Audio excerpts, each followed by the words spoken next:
Even more Seth Rich stuff just keeps trickling out. Sorry we have to keep talking about it. As fascinating as it is to me, I want to cover other things, but each day brings more and more details that I feel are important to report on. To bring you up to speed, 2 articles went up within a few hours of each other, one from the Washington Post and one from the Daily Mail.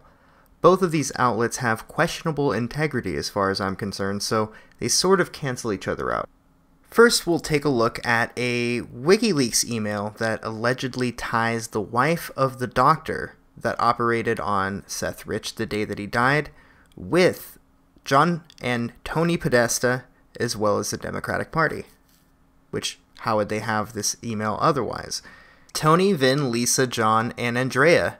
Andrea LaRue has joined the host committee for Katie's fundraiser on February 22nd.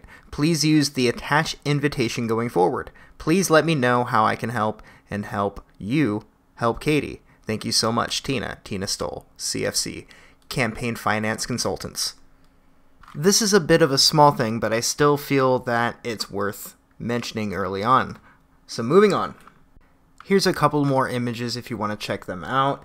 They pretty much just connect the doctor and his wife to Tony and Anthony Podesta.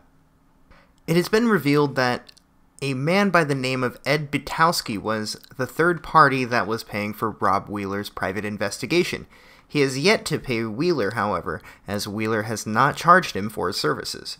Butowski also personally reached out to speak to the Rich family, and they had a bit of a different story than what has been circulating around.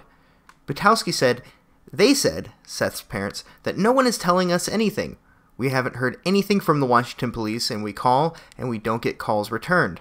Butowski continued, "I can't believe that these people were not finding out what happened to their son." It sounded like nobody was even investigating it. That chunk was from the Daily Mail article, and it was kind of all jumbled up, so I didn't include that or the Washington Post to view, but links to the archive versions are in the description below if you want to take a look at the article itself. Both of them are kind of long. Over on the Washington Post, this article went up in the opinions columns, which claims that it was written by the Rich family. Both of his parents, in fact. Considering that this article went up hours after the Daily Mail article, it makes everything even more suspicious, doesn't it? The article says the following. Still, conservative news outlets and commentators continue day after painful day to peddle discredited conspiracy theories that Seth was killed after having provided WikiLeaks with emails from the DNC. Those theories, which some reporters have since retracted, are baseless, and they are unspeakably cruel. We know that Seth's personal email and his personal computer were both inspected by detectives early in the investigation, and that the investigation revealed no evidence of any communications with anyone at WikiLeaks or anyone else associated with WikiLeaks. Nor did that inspection reveal any evidence that Seth had leaked DNC emails to WikiLeaks or to anyone else. Indeed, those who suggested that Seth's role as a data analyst at the DNC gave him access to a wide trove of emails are simply incorrect. Seth's job was to develop analytical models to encourage voters to turn out to vote. He didn't have access to DNC emails, Democratic Congressional Campaign Committee emails, John Podesta's emails, or Hillary Clinton's emails. That simply wasn't his job. This is a long and well-written article, by the way, perhaps a little too well-written for a grief-stricken mother, or father for that matter, who also don't have backgrounds in journalism. Go read the whole article for yourself. It's word salad, almost as if it was written by a lawyer. After all of that, I'm not sure what to believe, but the rabbit hole doesn't stop there. Later on in the day, Sean Hannity hyped his show using the Seth Rich hashtag, and in consequence, the resistance came out to trend Fire Hannity hashtag, while his fans made their own hashtag Save Hannity. He made a statement on his show saying he was waiting for more details before he goes a bit further. Would it surprise you that Media Matters, a media watchdog according to their Wikipedia, would be after Hannity's advertisers, claiming that his business practices perpetuating a conspiracy theory that is unprofessional, and yet CNN, MSNBC, and other mainstream media outlets are putting out the Trump-Russia conspiracy on a 24/7 loop with much less evidence than we have for the Seth Rich case. Hell, Pizzagate has more evidence than the Trump-Russia conspiracy theory. Who owns Media Matters? Would it surprise you to know that John Podesta has connections with them in the very early stages of their development, as well as David Brock and major investor / real-life Sith Lord George Soros? I'm sure it wouldn't at all, especially if you know who any of these people are. The deeper it goes, the more suspicious each following move they make seems. I want to believe that the government isn't so corrupt that this sort of thing would be encouraged to be swept under the rug by average Americans. If that's still not strange enough for you, a few days back some people on Reddit found what they believed to be Seth Rich's Reddit account. The reason for this was that it used Seth's email and his phone number as recovery options. It's also called Pandas for Bernie, and he was a Bernie supporter, and his nickname was Panda, at least in regards to emails. He was really into pandas.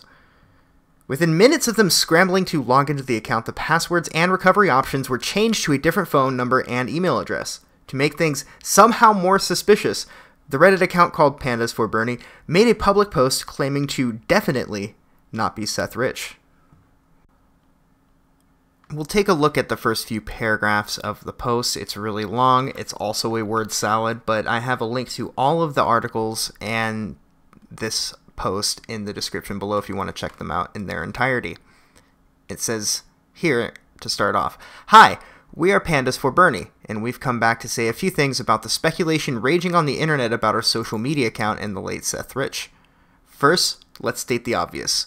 This account did not belong to Seth Rich. We created Pandas for Bernie as a collective project to build a library of educational memes we hoped would be fun and useful for grassroots progressives. We never heard the name Seth Rich until news broke of his untimely death in the aftermath of the DNC email leaks. That terrible week at the DNC was the final straw for many of us, so we made the decision to retire Pandas for Bernie that made our #DemExit, most of us moving on to the Greens. Imagine our surprise when nearly a year later we learned that our dormant little panda lair had been rediscovered and cast as a major piece of a viral conspiracy meme. In the same weekend, the trauma of last year's DNC repeats itself as an unrepentant, corrupt party elite reassert their dominance at the California State Convention. Progressives walked out of the convention hall yesterday feeling abused and betrayed after a pharmaceutical lobbyist was elected a party chair amidst a firestorm of protests and allegations of election fraud, like Keith Ellison before her and Bernie before that. Alright, so links to everything that I found in this video are in the description below for you to check out for yourself. A lot of them are very long, but let me know what you guys think in the comment section. And thanks for watching, everyone, and I'll see you guys later.